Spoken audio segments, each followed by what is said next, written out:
King 5 News anchor Joyce Taylor has always been the epitome of a class act. I remember first meeting her here at King 5 and being so nervous. I had, after all, watched her on television for years, but I was pleasantly surprised to learn that what you see on TV is exactly who she is in person. And since then, she's been someone that I look up to.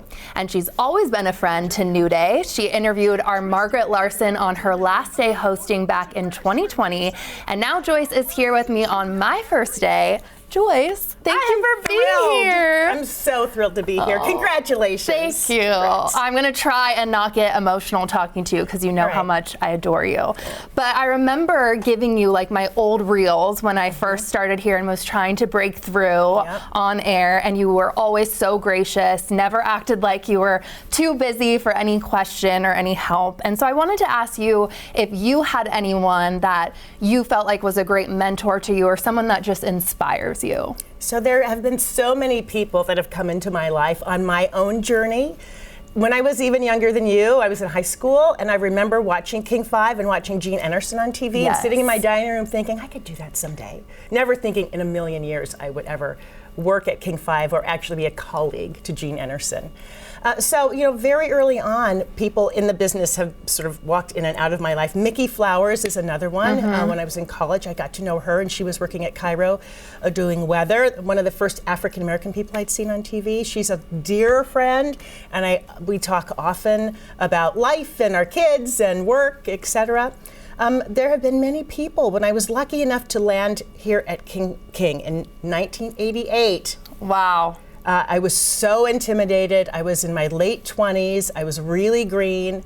Julie Blacklow took me right under her wing, and she has been a dear friend but a mentor from the very beginning. So I've always been very lucky to have women come into my life in the business and take an interest in my career. And so it's just something that I've always wanted to be sort of mindful of, because as you know, what we do is just so important. It's important for our democracy to function. It's important for people to get the information they need.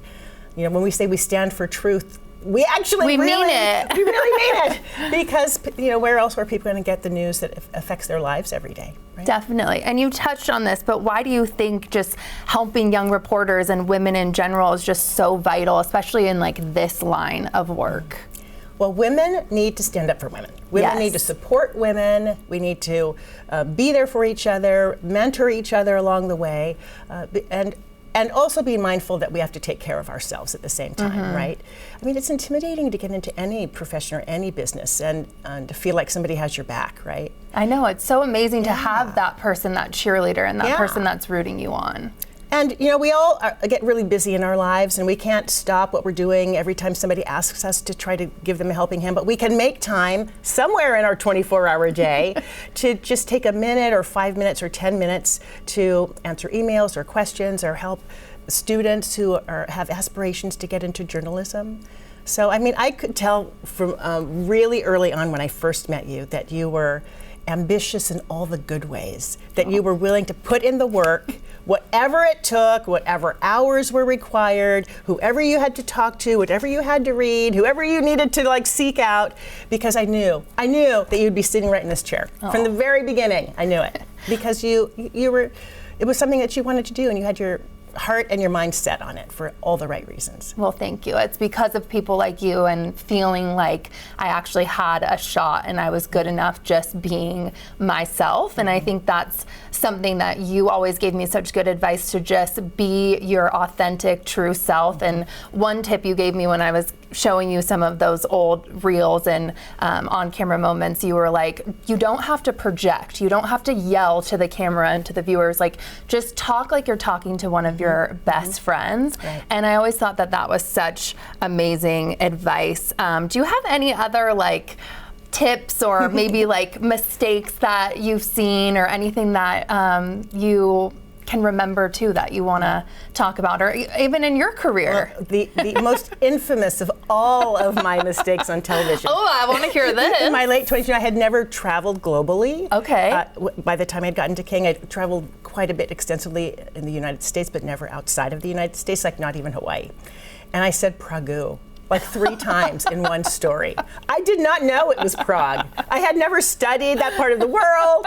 Oh my gosh, the phones blew up. My producer was screaming in my ear, and I was mortified. I went home crying. But I kept my job. Yeah. Don Varyu was the news director at the time, and he is the person who hired me and waited a year for me to be able to take the job because I was under a contract.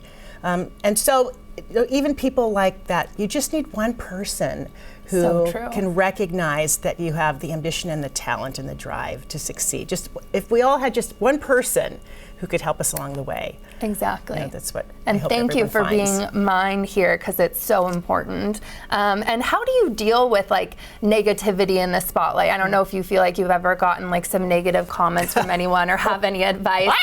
What? Who does that? Many. But do you have any advice just for me coming into this role too on how to kind of drown out some of that noise? I mean, I don't know if I have a great advice, but I just would say stay grounded in who you are and just know who you are. You are going to get all kinds of negative feedback and all kinds of positive feedback, but you know who you are. And I think because of the way social media works and people can send you emails or leave you voice messages and they can be anonymous, I think it's given people a license to be cruel even sometimes.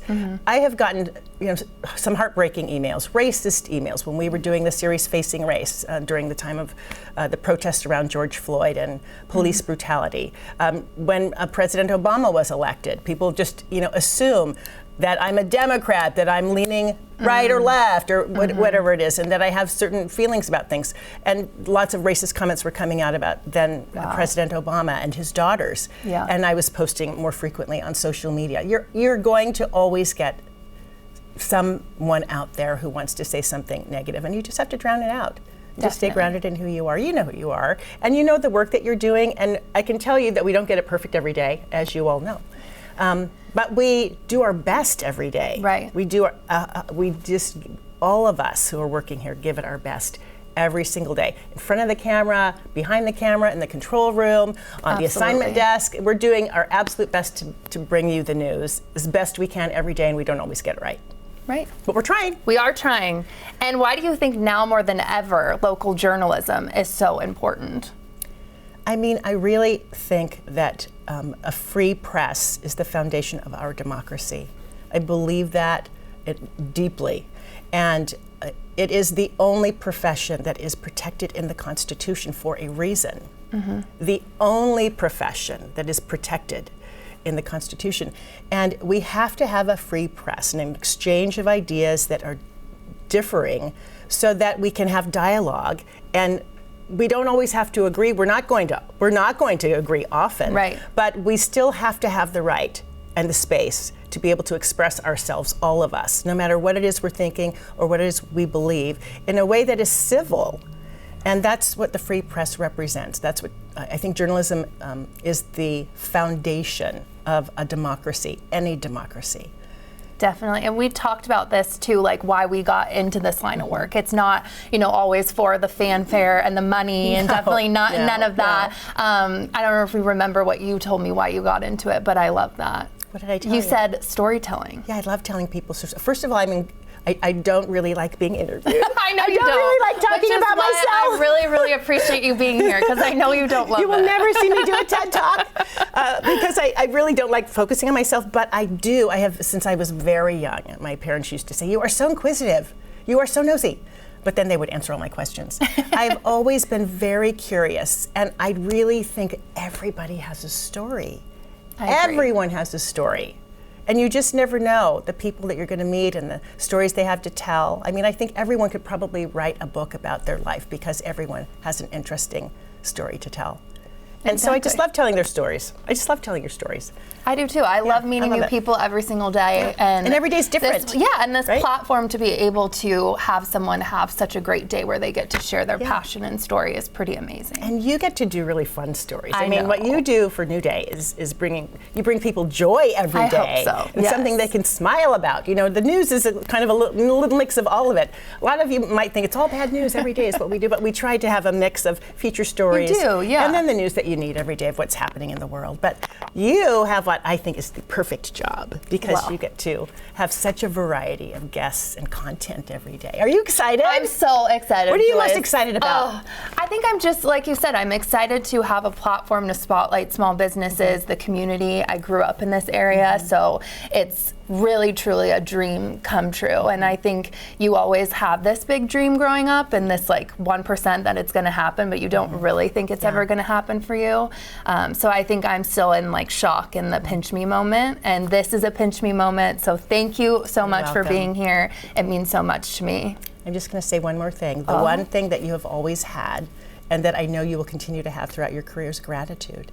Thank you. Which you just expressed now. And as I have always had, just to be able to work in our hometown. You're going to make me cry now. I know, same. I'm not gonna do This is not good. But you have always expressed gratitude for the help and support that you've gotten, for just your opportunity to work at King 5, to be able to host this show. You deserve it. Thank and you. if you just stay who you are, don't change a thing, just be you. And I just can't wait to see how you soar. Thank you so much, Joyce. I love you.